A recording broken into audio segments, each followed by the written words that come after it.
Sitting beside me here is a 1969 Dodge Charger, and it's a real deal General Lee that's one of the heroes in our August 9th to 19th online auction. Now this car is super special. The Dukes of Hazzard series was obviously hugely popular through the late 70s and early 80s, and this car is iconic. It was the hero of the show. Everyone loved seeing it fly through the air on screen.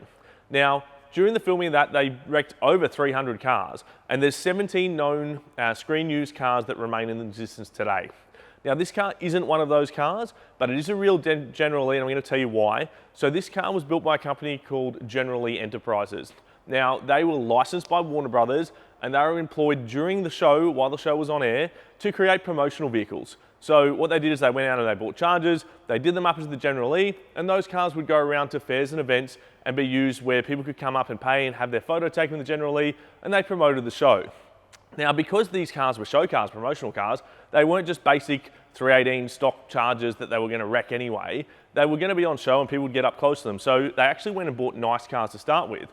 This particular car is built on a factory 440 big block RT, genuine RT, 4-speed Dana diff car. And it was obviously repainted and done into a General Lee to go around and do all the show purposes, but it's actually a badass car to start with, which not really any of the screen used cars were. So that makes it a bit of a unicorn. Now, once this car had done its show duties, it was then decommissioned and put away sort of in the mid-80s when the show went off TV. And this car ended up sitting in a barn for the best part of 20 years, along with another one of the GLE cars beside it. Now, this car was then discovered by a gentleman named Travis Bell, who was at the time the president of the General Lee fan club.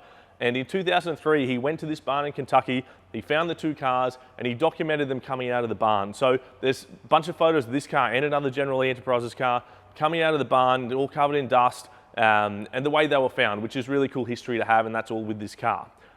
After he pulled the cars out the barn, this car was sold to a gentleman in Flint, Michigan, who owned a big speed shop there.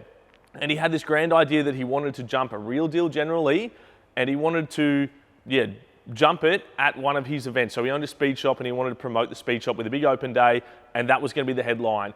Actually, Discovery Channel came and filmed that. He employed a stunt driver named James Smith to come and jump the car. And on the 29th of April 2006, this car flew through the air. It flew over about 6 cars, was all prepped. Obviously, it had a bit heavier roll cage and stuff in it at the time, but it flew, man. With the 440 in it, with the 4-speed, flew over 6 cars, and it is the only, to this day, real deal General Lee outside of the screen new cars ever to do a jump like that. So super cool history. You want to own a General Lee? You want one that's done a jump and flown through the air, right? Now, after the car landed, the car was actually put on eBay and listed an ad in whatever condition the car was going to land in prior to it jumping, and a gentleman bought this car and did a restoration on it. So the guy who bought it was actually involved in supplying cars to the 2005 Dukes of Hazzard movie. He was known for building General Lees, built a lot of replicas for people, but he saw this car, knew it was a real deal General Lee, recognised it could easily be repaired and fixed, and he went about pulling the car apart, pulled it right down, replaced what he needed to replace, did some rust repairs from where it had been sitting in the barn, fixed any of the damage from where it landed during its jump, and rebuilt the car into what you see here today.